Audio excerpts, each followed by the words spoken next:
All right, we're on to the 30, Sutra 30 and 31 here, which is a dual sutra. It looks like it's because it has to do directly with the throat center. Which is certainly an interesting, an interesting center to experience, I guess you could say, or to have had direct interaction with, or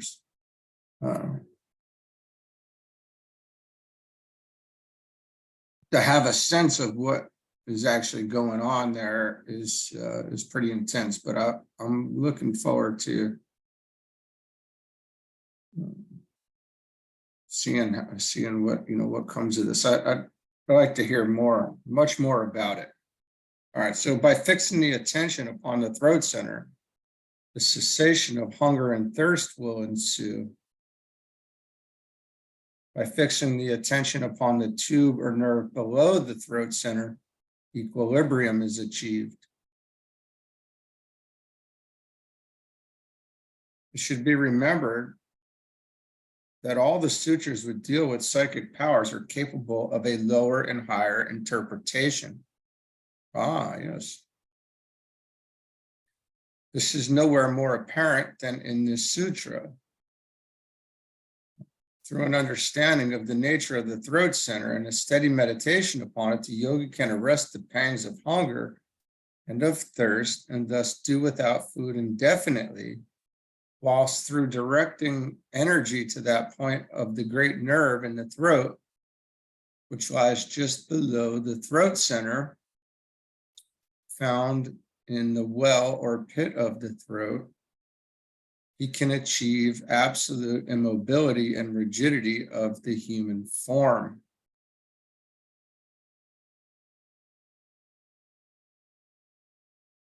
Similarly, through concentration upon the solar plexus, he can become aware in full consciousness of every part of his physical body. But these concern the lower cities or powers, and with these, the student of Raja Yoga is not concerned, regarding them as the secondary effects of soul development.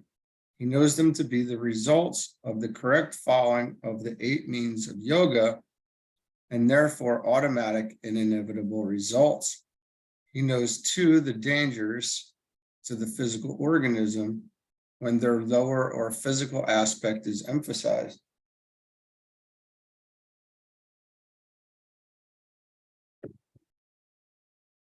The true significance of the above sutras, which are here bracketed together, grows out of an understanding of the transmutative process and the transference which is effected in the solar plexus.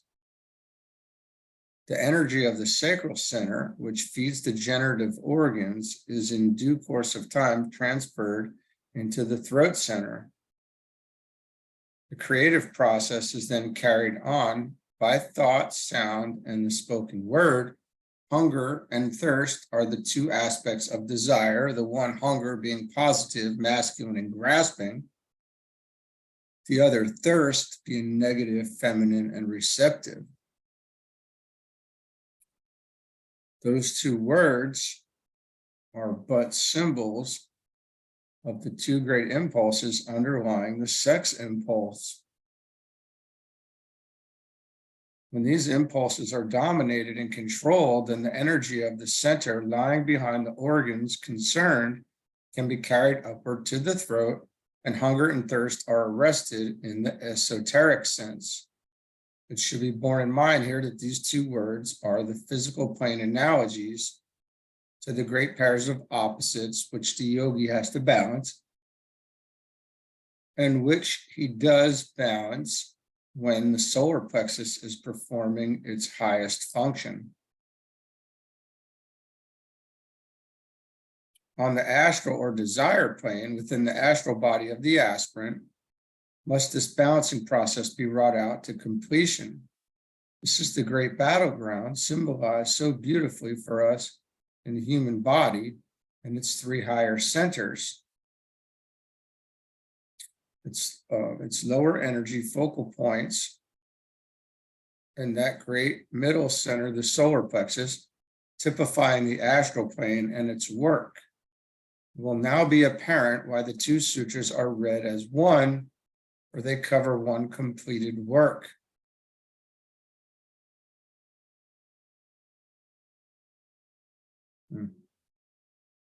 After achieving some measure of equilibrium, the aspirant learns to perfect that balancing process and gains the power to stand firmly and immovable, preserving an unshakable equilibrium between the pairs of opposites. The nerve called the kurma nadi, or the tortoise tube, is the physical correspondence to the point the aspirant has reached. He stands erect and unshaken before the entrance to the path. He is at the point in his evolution where he can escape upwards and function in the head.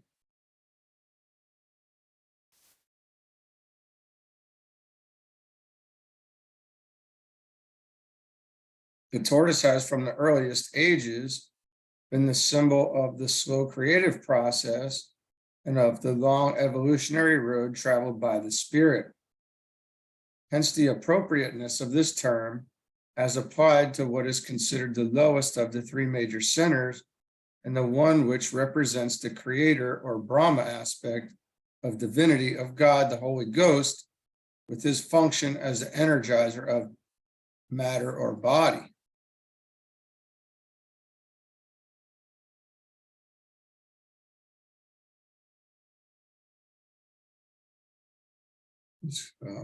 Hence the appropriateness of this term as applied to what is considered the lowest of the three major centers, and the one which represents the creator or Brahma aspect of divinity of God, the Holy Ghost, with his function as the energizer of matter or body. Excuse me.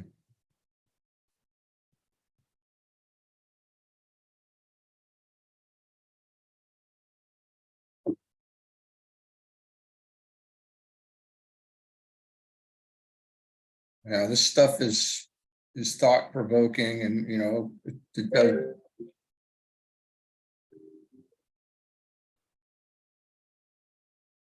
does bring about a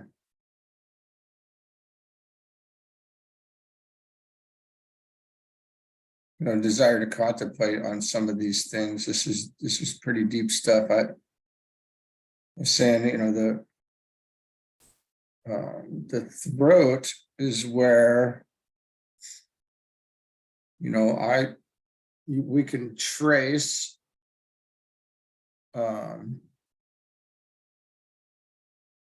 before we speak, we can trace what we're going to speak there, and the words don't actually have to come out, where you're thinking these things in language there. And if we do go there, we can halt, or put a pause, put a stop to the thinking in language, or lower, I don't want to say language, in lower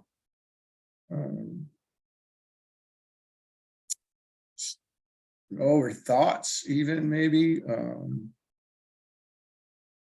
It's you can close that up seemingly, if you trace this stuff that we have to do in practice, and experiment with these things. But if you start talking to yourself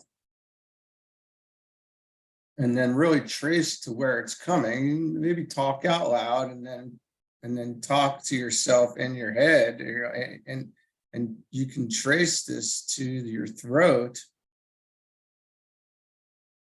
is where they're sitting, and then you can kind of shut that off, and it's very quiet. You can be very quiet at that point. And I want to say Rumi even says put a lock on it, put a lock on the throat.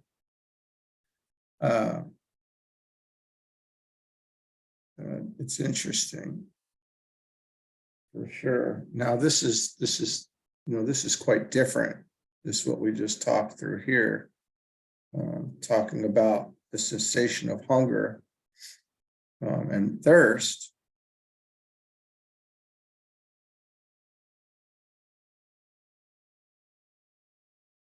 I'm sure that's absolutely true. I mean, many of us have practiced, have fast in the past, or changed diets to prove that hunger can't overtake us, and we've done all these things, but this is long ago. So this sex impulse coming up again is interesting, because if we've gotten to this point, you can certainly have seen that transition, which probably was not an easy one. Because we're going through the battleground again on the astral plane, and things get really intense there in the fight for a while, before things get easier, I guess. But it's temporary, and that's that's the good news. It doesn't have to be. If you're reading this material, I imagine things would be much easier, and we can understand them much better, even though there's that need to want to transcend those lower aspects or lower expressions. So yeah, this is good stuff. I hadn't read this before. So all right, let's go on to Sutra 32 and keep going. You can't make this stuff up. You can't beat it. It's just, this is our experience, and if it hasn't been our experience yet, it will be our experience later. So long as we keep going. So those who have attained self-mastery can be seen and contacted through focusing the light in the head. This power is developed in one-pointed meditation. This is a paraphrase of a very general nature, but gives the exact sense of the terms employed. In the 25th sutra, we considered the nature of the light in the head.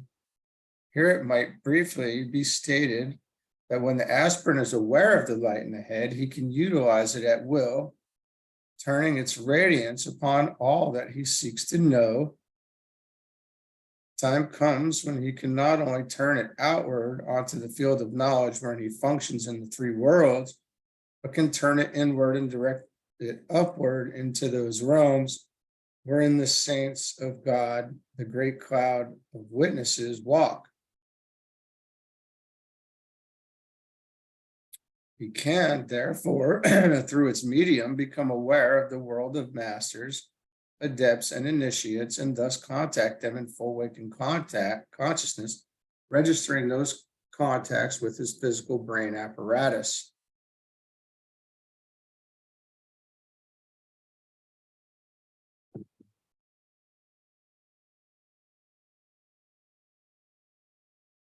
Hence the necessity of becoming aware of one's own light, of trimming one's lamp, and of using the light that is in one to the full.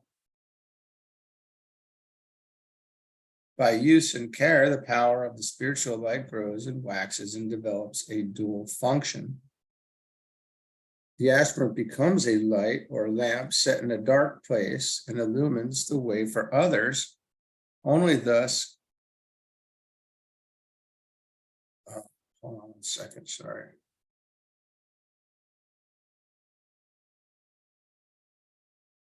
Amen.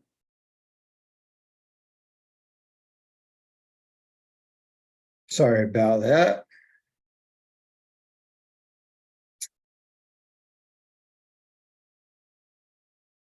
Hence the necessity of becoming aware of one's own light, of trimming one's lamp, and of using the light that is in one to the full by using care. Power of the spiritual light grows and waxes and develops a dual function. The aspirant becomes a light or lamp set in a dark place and illumines the way for others. Only thus can the light within be fanned to a flame. This process of lighting others and being a lamp must always precede that wonderful experience wherein the mystic turns his lamp and light into other realms and finds the way of escape into those worlds where the masters work and walk.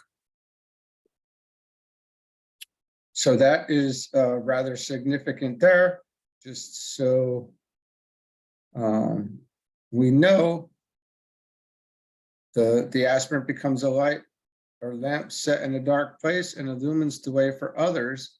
Only thus can the light within be fanned to a flame.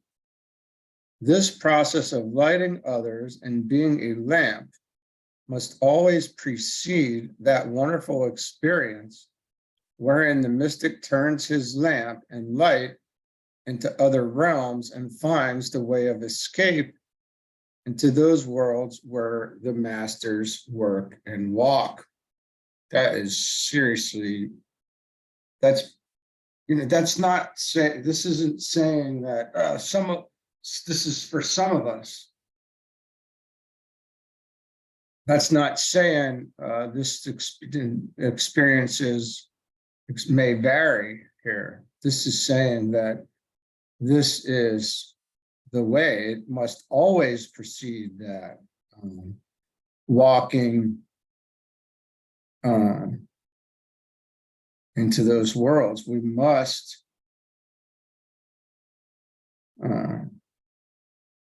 help others. We must serve, essentially, I think is what it's saying here. That's interesting. So this point needs emphasis, for there is too strong an inclination among students to search for the masters or some guru or teacher who will give them light. It can only be found by the one who has lit his own light, trimmed his own lamp, and thus provided himself with the means of penetrating into their world. The more technical side of this matter has been well covered in the words of W.Q. Judge. There are two inferences here which have nothing to correspond to them in modern thought.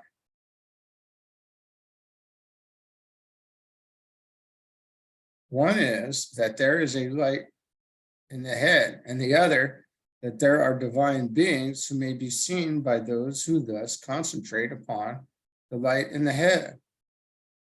It is held that a certain nerve or psychic current called Brahmarandra Nadi passes out through the brain near the top of the head. In this, there collects more of the luminous principle in nature than elsewhere in the body, and it is called Yotis. Yeah, Yotis, the light in the head. And as a result is to be brought about by the use of appropriate means. The seeing of divine beings can be accomplished by concentration upon that part of the body more nearly connected with them. This point, the end of Brahmarandra Nadi, is also the place where the connection is made between man and the solar forces. It is this light which causes the face to shine and is responsible for the halo depicted around the head of all saints and masters, and which is seen by those with clairvoyant vision around the head of all advanced aspirants and disciples. Dvaiti also gives the same teaching in the following words. The light in the head is explained to be that collective flow of the light of sattva which is seen at the Brahmarandra, which is variously supposed to be somewhere near the coronal artery, the pineal gland, or over the medulla oblongata. Just as the light of a lamp burning within the four walls of a house presents a luminous appearance at the keyhole, so even does the light of sattva show itself at the crown of the head. This light is very familiar to all acquainted, even slightly, with yoga practices, and is seen even by concentration on the space between the eyebrows. By Samyama meditation on this light, the class of beings called siddhas, popularly known in theosophic circles as Mahatmas or high adepts, able to walk through space unseen, are immediately brought to view, notwithstanding obstacles of space and time.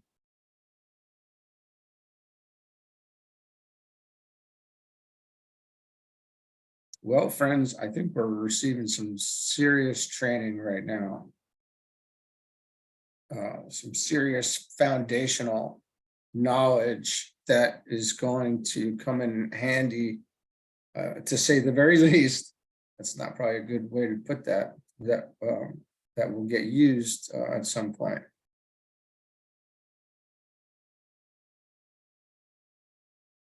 Let's keep going. 33. All things can be known in the vivid light of the intuition.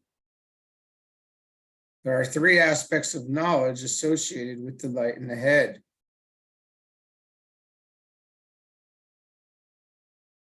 First, there is that knowledge which the ordinary man can possess, which perhaps is best expressed in the word theoretical, and makes a man aware of certain hypotheses, possibilities, and explanations. It gives to him an understanding of ways, means, and methods, and enables him to take the first step towards correct ascertainment and achievement. This is true of that knowledge which Patanjali deals with. By acting upon this knowledge and by conforming to the requirements of the intended investigation or development, the aspirant becomes aware of the light in the head.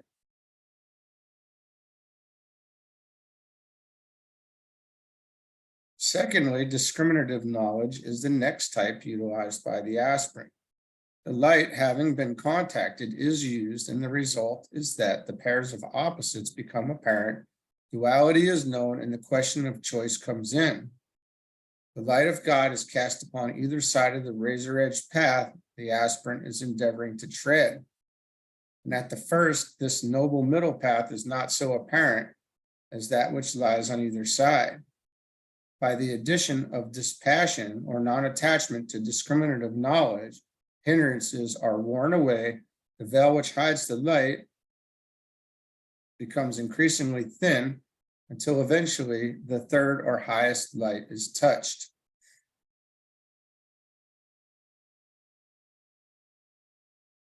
Thirdly, the light of the intuition is one of the terms which can be applied to this type of illuminative knowledge. It results from the treading of the path and the overcoming of the pairs of opposites, and is the forerunner of complete illumination and the full light of day. Ganganatha Jha, in his brief commentary, touches on all these three. He says, intelligence is the emancipator, the forerunner of discriminative knowledge, as the dawn is of sunrise. Hold on 1 second here. 1 second, please.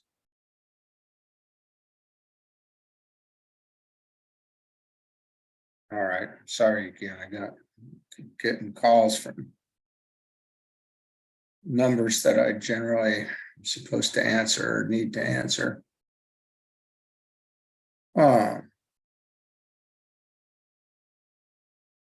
This is just so great here. Let me just start from here. Intelligence is the emancipator, the forerunner of discriminative knowledge, as the dawn is of sunrise.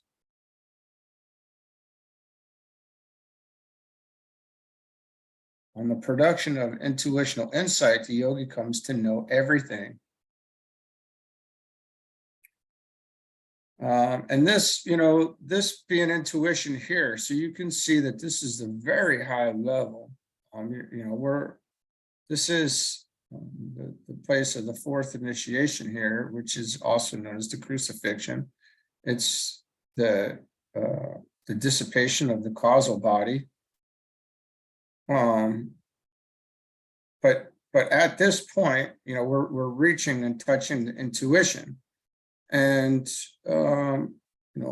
you're looking at, pretty much this is coming straight from love wisdom. So you're really hitting areas that contain everything, that's needed to be known. Now,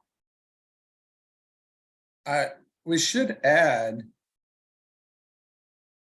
I think this is probably rather important, and this is straight from Carla. This is not knowledge of, like, what you're supposed to, or this is not physical plane stuff necessarily. This is not going to, like, you don't become a plumber, or this knowledge isn't going to tell you, how to be a plumber. It's not going to tell you, give you computer training, or now you have full knowledge of, the cloud, or the, of these. That's not how this works. This is spiritual knowledge.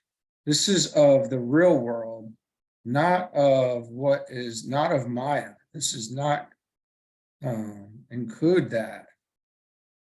Life, maybe, at this point, you've made your life much more streamlined, than it was prior to, but this is higher knowledge. So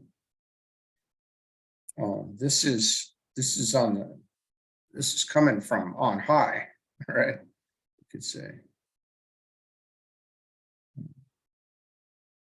These flashes of intuition are at first simply vivid flashes of illumination, breaking forth into the mind consciousness and disappearing almost instantaneously. But they come with increasing frequency as the habit of meditation is cultivated and persists for increasingly long periods as stability of the mind is achieved. Gradually, the light shines forth in a continuous stream until the aspirant walks in full light of day. When the intuition begins to function, the aspirant has to learn to utilize it by turning the light, which is in him, upon all matters, obscure, subtle, and remote, and thus enlarging his horizon, solving his problems, and increasing his efficiency. What he sees in context through the use of this spiritual light has then to be registered, understood, and adapted for use by the man upon the physical plane through the medium of the brain. Here is where the rational mind plays its part, interpreting, formulating, and transmitting to the brain that which the true spiritual man on his own plane knows, sees, and understands. Thus, this knowledge becomes available in full waking consciousness to the incarnated Son of God, the man on the physical plane. Right, but it's not physical plane knowledge. We have to understand where it's coming from, and that point becomes very easy there. So another side of this, equally true and necessary, is pictured for us by Charles Johnston on page 123 of his edition. He says, this divining power of intuition is the power which lies above and behind the so-called rational mind. The rational mind formulates a question and lays it before the intuition, which gives a real answer, often immediately distorted by the rational mind, yet always embodying a kernel of truth. It is by this process through which the rational mind brings questions to the intuition for solution that the truth of science are reached, the flashes of discovery and genius. So they're reached, and these are the flashes of discovery and genius.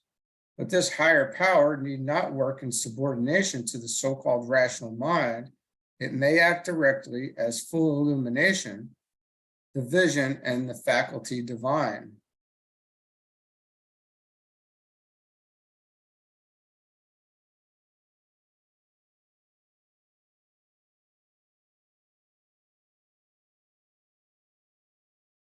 So we're, the goal is to develop, intuition and move from the intellect to the intuition.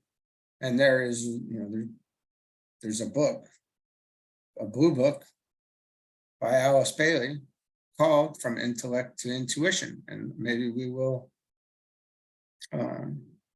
read that one someday as well.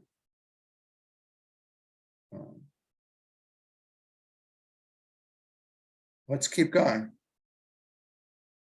Understanding of the mind conscious comes from one-pointed meditation upon the heart center. Wow, okay, that's pretty great news. I mean, it's just, you could just sit here and just go, oh man, all day. Whoa. The sons of men are distinguished from the animal kingdom by the possession of intelligence, of the rational reasoning mind, hence the ageless wisdom, the secret doctrine of the world. Human beings are frequently called sons of mind.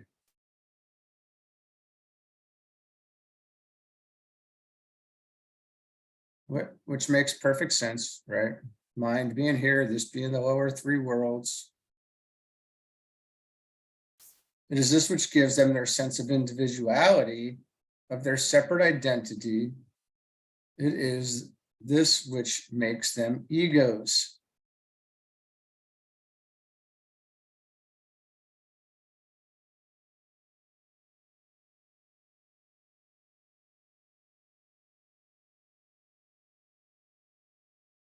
In the center of the brain, seated in the pineal gland, we are told, is the home of the soul, an outpost of the life of God, a spark of pure spiritual fire.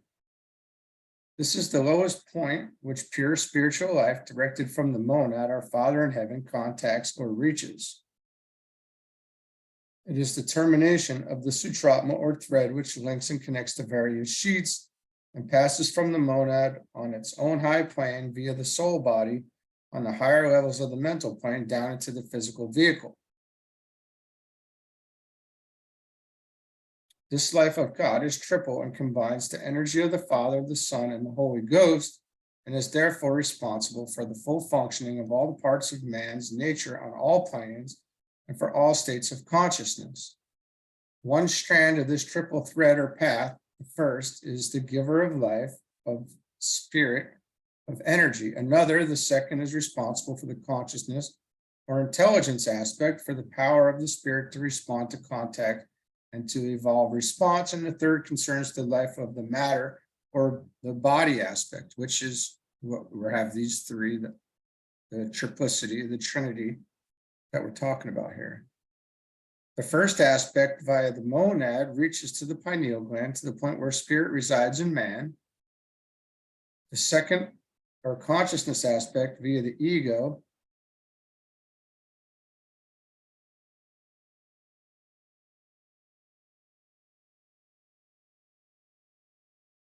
makes a point of contact with the heart center, whilst the third aspect or third part of sutratma links with the center at the base of the spine, which is the main source of the personality or bodily activity.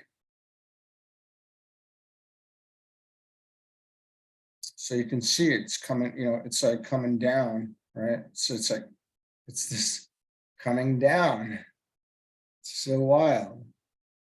One comes down further than the other, and we have that, and we can see that from the will, coming down to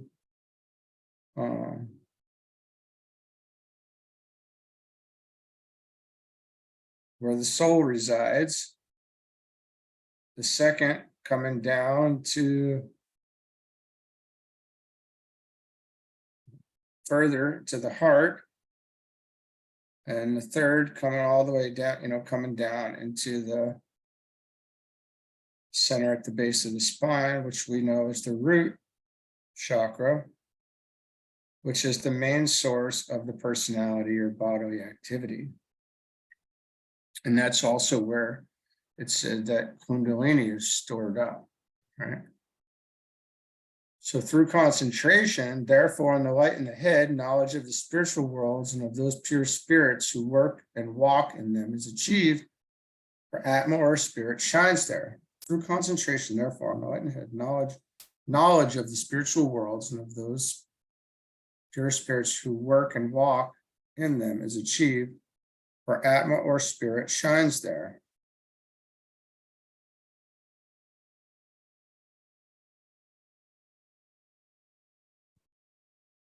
Similarly, through concentrated meditation upon the heart, knowledge of the second aspect of the conscious intelligent principle, which makes a man a son of God, is gained.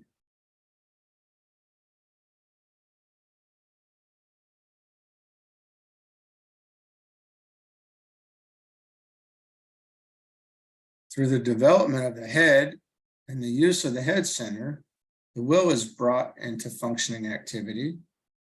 It is the characteristic of spirit and demonstrates purpose and control. Through the unfolding and use of the heart center, the love-wisdom aspect is similarly brought into use, and the love of God is seen working out in a man's life and work. For the mind of God is love, and the love of God is intelligence, and these two aspects of one great quality are brought into play for the working out of his will and purpose. Of this, the Christ was the outstanding example to the Occident, as Krishna was to India, and this has to be reflected and manifested also in every man.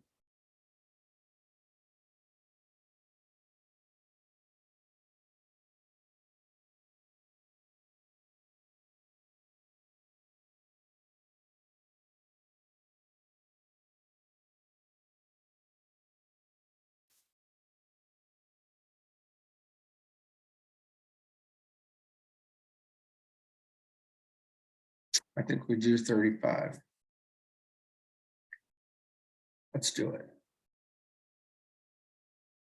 Experience of the pairs of opposites comes from the inability of the soul to distinguish between the personal self and the Purusa, or spirit.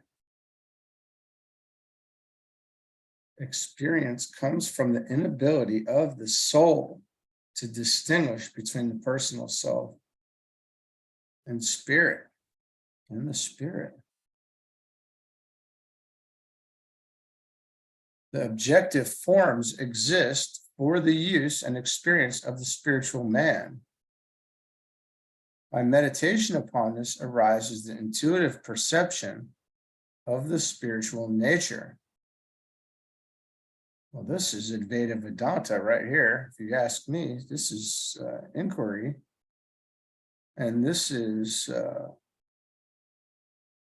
the discourse of many sages. We've heard this. This is the deal. This is what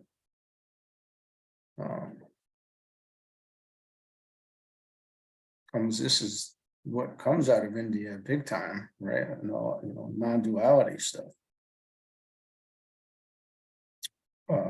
Again, we have quite a loose paraphrase of the original context, but one which nevertheless conveys the correct interpretation.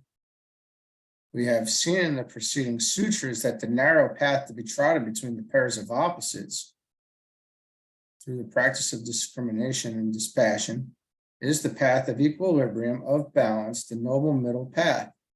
This sutra is in the nature of a comment upon this stage of the soul's experience and points out the following lessons. First, that the reason we are confronted by the pairs of opposites and so frequently choose that line of activity or attitude of mind which produces in us pleasure or pain is because we fail to distinguish between the lower nature and the higher, between the personal self, functioning as a physical and emotional and a mental unit, and the divine spirit to be found in each of us. We identify ourselves with the form aspect and not with the spirit. We regard ourselves as the not self for aeons of time and forget our sonship, our unity with the Father, and the fact that we are, in reality, the indwelling self.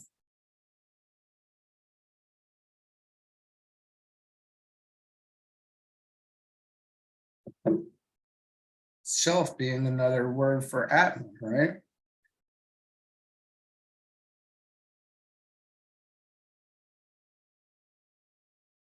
Atma Bodhi, right? Was that divine self? Something like that. Don't quote me.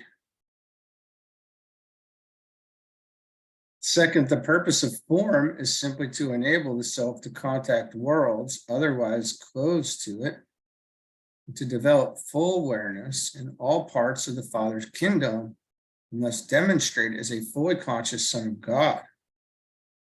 Through the form, experiences gained, consciousness awakened, faculty is developed, and powers are unfolded.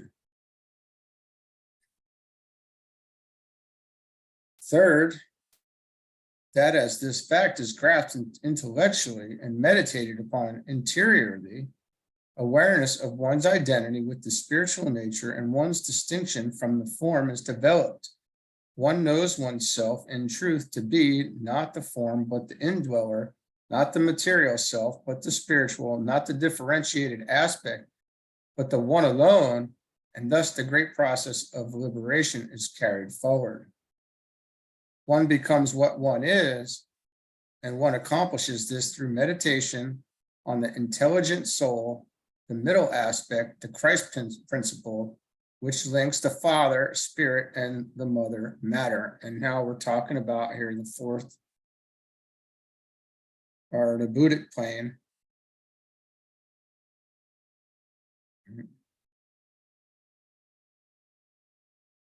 And we're all, you can call it the spiritual triad as well, linking the Father with the lower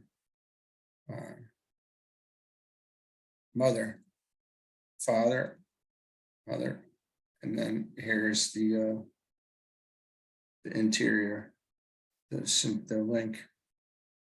Thus, the great triplicity is again to be seen. The Father or Spirit, the one who manifests, who creates, who indwells. 2, the Son who reveals, meditates, and links the highest aspect with the lower.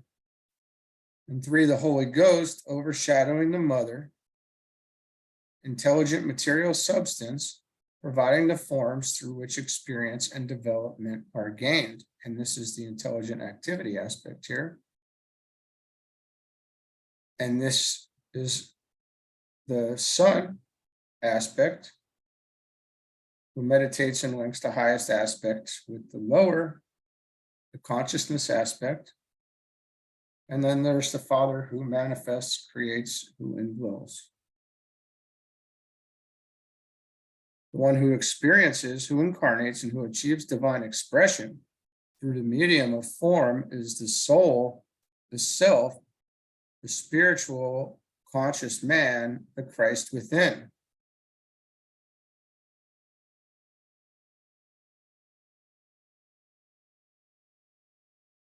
And through this experience, he has achieved maturity.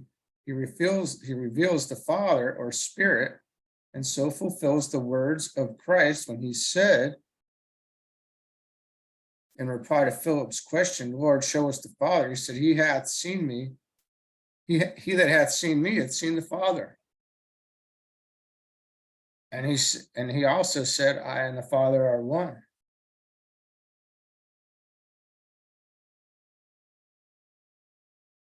And he said many other things regarding the Father.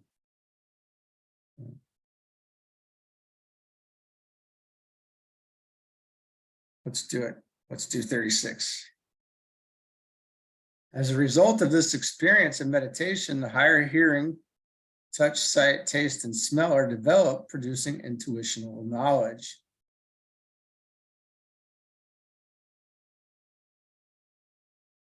The higher hearing, touch, sight, taste, and smell are developed, producing intuitional knowledge. Through meditation, the aspirant becomes aware of the counterparts of the five senses as they are found in the subtler realms, and through their awakening and conscious use, he becomes able to function as freely on the inner planes as he does on the physical. He can then serve intelligently in those realms and cooperate with the great evolutionary scheme. The senses may be defined as those organs whereby man becomes aware of his surroundings. In the animal, these five senses exist, but the thinking, correlating faculty is lacking. They demonstrate as group faculty, analogous to a racial instinct in the human kingdom.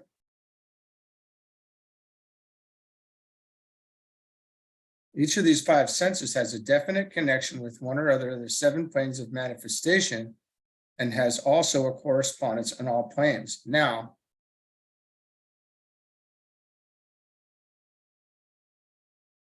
I'm going to reference this quick, and then I'm going to put something up here from for us.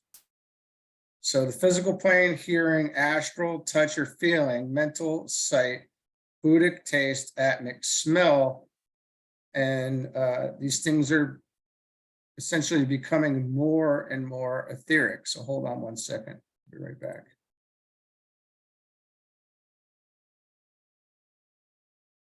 All right, so some of these things, well, now you can shoot me an email, and I will from Warriors Charts, and I'll send you these. I've made these charts because it really puts things in perspective, because it synthesizes things, and I don't have the right words for all this, but here's what we're talking about here. We have the first sense, we have hearing, physical hearing, clairaudience, higher clairaudience, comprehension, the four sounds and beatitude. And then we have the second sense, and now you can see how these are correlated, essentially. And here are the planes: the physical plane, astral plane, mental plane, Buddhic, and atmic. And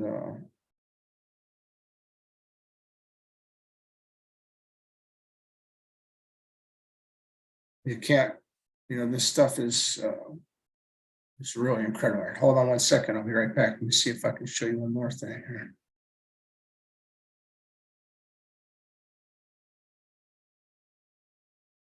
All right, you know what? I was going to keep going, but then I realized these are taken from there. So here we have these, and you can look through all these to see. I didn't realize that what I had literally pulled up is this exact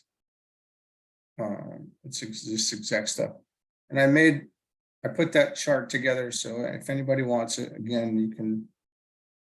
And I said, I have this, and I printed these out, and I have it on my wall. I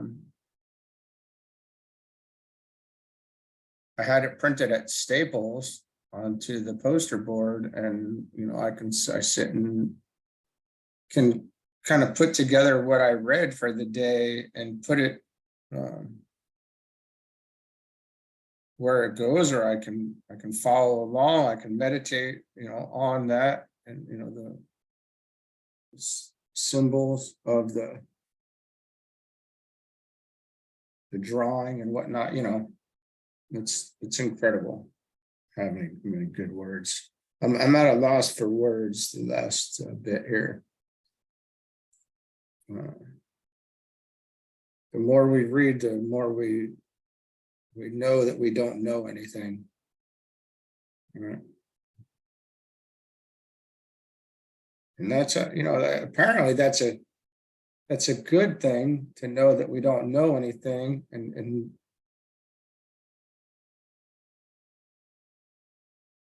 but there's a desire still to want to know more, to that fiery aspiration is still there.